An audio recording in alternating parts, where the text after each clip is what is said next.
Vimos até aqui que o impacto do empreendedorismo feminino vai além do número de empreendimentos abertos. Ao reduzir a dependência financeira das mulheres, ele também pode romper o círculo de violência. Na entrevista a seguir, os deputados que integram a CPI do feminicídio na Alerj falam sobre a importância desse tema. Vamos ver. Em primeiro lugar, a violência contra a mulher tem um padrão cultural. Afinal, nós vivemos numa sociedade que aceita e tolera a violência contra a mulher. Mas há um componente que faz com que as mulheres permaneçam em silêncio, que é a dependência econômica. Eu não estou querendo dizer que apenas as mulheres pobres são as que apanham. Pelo contrário, a violência contra a mulher perpassa toda e qualquer camada social. Mas fortalecer economicamente esta mulher é uma forma de possibilitar que essa mulher diga não ao ciclo da violência. Uma das questões mais fundamentais nesse sentido é da autonomia mulher. Um dos grandes problemas da violência de gênero, que desembocam na violência doméstica e, consequentemente, no feminicídio, a gente tem visto, eu como vice-presidenta da CPI, como mulher e como alguém que ouve as mulheres há muito tempo, é que as mulheres não conseguem se desvencilhar dos seus companheiros porque elas não têm autonomia financeira. A primeira coisa que o empreendedorismo pode contribuir muito é na questão da independência financeira da mulher. O empreendedorismo, ele de fato empodera aquele que está ali tentando transformar a vida de alguém, gerando valor através de um serviço, através de um produto que tenha inventado, que esteja trabalhando, enfim. A sociedade é composta por homens, mulheres, transgêneros, LGBTs, enfim, pessoas. Então todas as pessoas da nossa sociedade têm que fazer parte desse debate, porque nós não somos ilhas isoladas um do outro. E eu acho que quando a gente não traz todo mundo para uma mesa de debate, não traz todo mundo para trabalhar um problema que a gente tem na sociedade, a gente pode acabar no momento em que um começa a prejudicar o outro porque de alguma forma se sente desafiado ou culturalmente atingido. A gente vive numa cultura patriarcal muito grande no nosso país. E para vencer essa cultura patriarcal, a gente na verdade precisa efetivamente tratar todos como iguais para além da lei, mas também que essas pessoas possam se entender como parte de uma mesma comunidade e a gente assim consiga diminuir os índices de violência. Então pensar na proteção integral dessa mulher, pensar na saúde dessa mulher que está fragilizada, pensar na escolaridade dessa mulher para que ela esteja qualificada para o mercado de trabalho e pensar nas estratégias de qualificar essa mulher, de ensinar a ser empreendedor, porque o empreendedorismo é algo fascinante, mas não é algo simples. Eu acho que é uma forma, sem dúvida nenhuma, que a CPI vai sinalizar nas suas recomendações. Também fazem parte da CPI do feminicídio a relatora, a deputada Zeidan Lula, como integrantes efetivos as deputadas Tia Ju, enfermeira Rejane e Rosane Félix. Como suplentes, as deputadas Renata Souza e Dani Monteiro. Certamente muitas histórias passam por todos esses processos tanto da rede quanto do Sebrae, desses casos de violência ficam muito expostos, A gente lá no Sebrae, desde que começou a trabalhar com essa temática, a gente percebe que os números de empreendedorismo, de violência doméstica, elas tendem a aumentar quando as mulheres começam a ser mais empoderadas e empreendedoras, porque elas começam a questionar mais alguns padrões e que com isso o marido acaba não ficando satisfeito. Já tivemos casos de maridos irem levar a esposa até as nossas capacitações ou de nos questionarem do que a gente estava fazendo com elas, porque ela estava querendo muita autonomia, estava querendo mandar na empresa, estava questionando.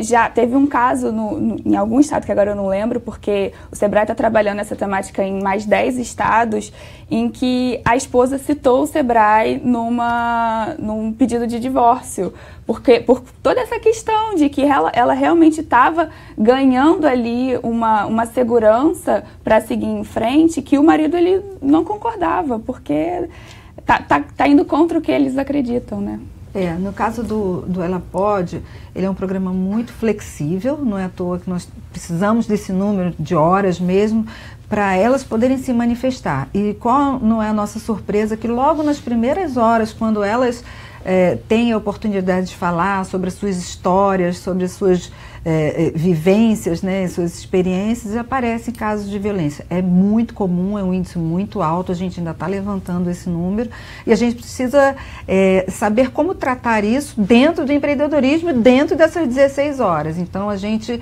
já começa a fazer um trabalho ali que estar focada em empreender não quer dizer que ela precise partir para um enfrentamento, né, mas sim lidar com uma conquista de espaço. Isso é o mais importante, e saber fazê-lo e ter a delicadeza e a gentileza e provocar esses novos diálogos, né, dentro de casa. E muitos homens querem vir pro Ela Pode. Acontece muito, porque são 2 dias, geralmente são 2 dias, no dia seguinte, quando ela volta, elas dizem que os maridos querem estar lá, mas assim, mais de curiosidade do que por medo. Então, assim, essa é uma questão que a gente trabalha e a gente sente a necessidade de construir as parcerias para que isso tenha continuidade, porque a gente sabe que é aquele momento, mas para frente tem muito mais coisa para vir. Resumindo, precisa colocar também os homens nessa discussão do empreendedorismo feminino e discutir papéis aí, né? Isso. Quer dizer,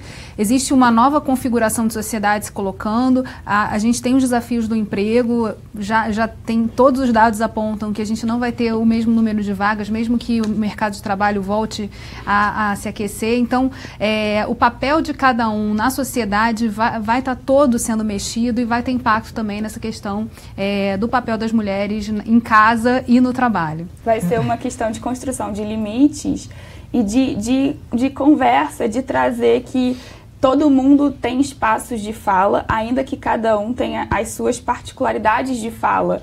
Então, quando a gente defende e trabalha o empreendedorismo feminino e todas essas questões, não quer dizer que nós mulheres vamos falar só com mulheres. Os homens também podem discutir sobre isso, até mesmo para ele entender a importância do que elas fazem e a importância deles estarem juntos e não mais afastados, né?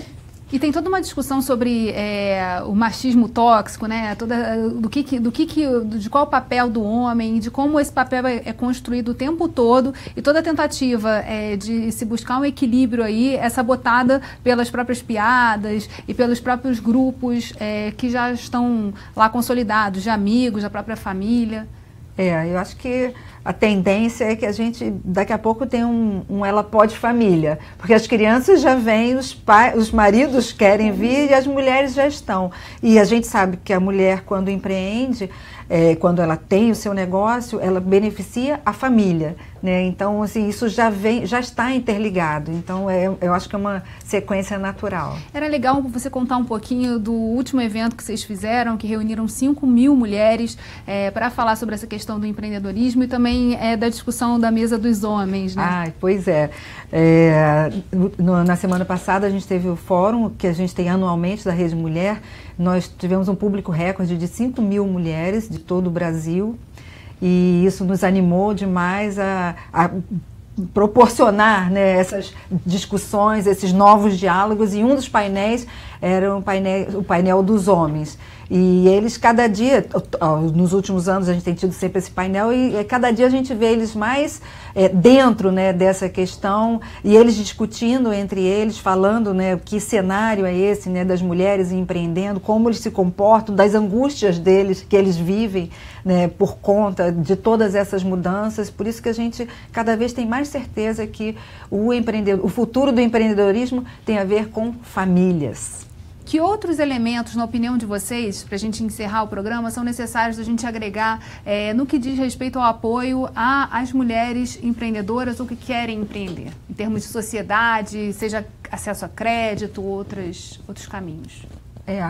A pavimentação para que seja menos doloroso é fundamental. Então, tratar essas questões com relação à violência contra a mulher, que isso, por mais que a gente fale, precisa de ações, né, políticas, né, para tratar dessas questões. A facilitação burocrática, né, para implantação de novos negócios. né, e uma condição de conhecimento, né? Aí a gente fala da parte técnica, que se você não tem uma escola de empreendedorismo tão completa, cada vez mais existe a necessidade que não só os temas sejam abordados superficialmente, mas que exija, né, de alguém, né, de alguma instituição, um aprofundamento técnico nas questões que envolvem ter negócios. Acho que além de tudo que a Inês falou, tem uma questão também que a gente trabalha os números e os dados de empreendedorismo feminino com as mulheres, com a família, mas acho que também tem que ter um trabalho também com as instituições, aquelas instituições que vão diretamente se relacionar com essas mulheres empreendedoras, né? Então, grandes empresas, bancos, para todo mundo entender essa realidade, qual é a realidade do empreendedorismo feminino, para de fato ter linhas, ter produtos, ter acessos para elas que considerem todas essas questões, porque muitas vezes mulheres e homens, né, nesse sentido, dessas instituições são olhadas da mesma forma, mas isso não é a verdade, não é a nossa realidade. Então, também trabalhar da porta para dentro, né? Não só a gente prepara as mulheres, elas estão empoderadas, mas na hora que elas vão ter acesso a algum produto ou serviço, ou o negócio dela tentar fornecer para grandes empresas ou para o poder público, por exemplo, são olhadas da mesma maneira e aí a gente acaba ficando novamente em desvantagem. Então a gente precisa estar falando o tempo todo de ambiente, né? E como é que a gente faz para que esse ambiente seja um ambiente mais favorável a todo mundo e possa, então, elas poderem de verdade. Bem, infelizmente, o nosso programa está chegando ao fim. Obrigada, Juliana. Obrigada, Inês. E obrigada a você, telespectador, que acompanhou a gente até aqui. Você gostou desse tema? Conta pra gente. Vai lá no nosso canal do YouTube e deixe seu comentário. TV Alerj, o canal do povo. Até a próxima.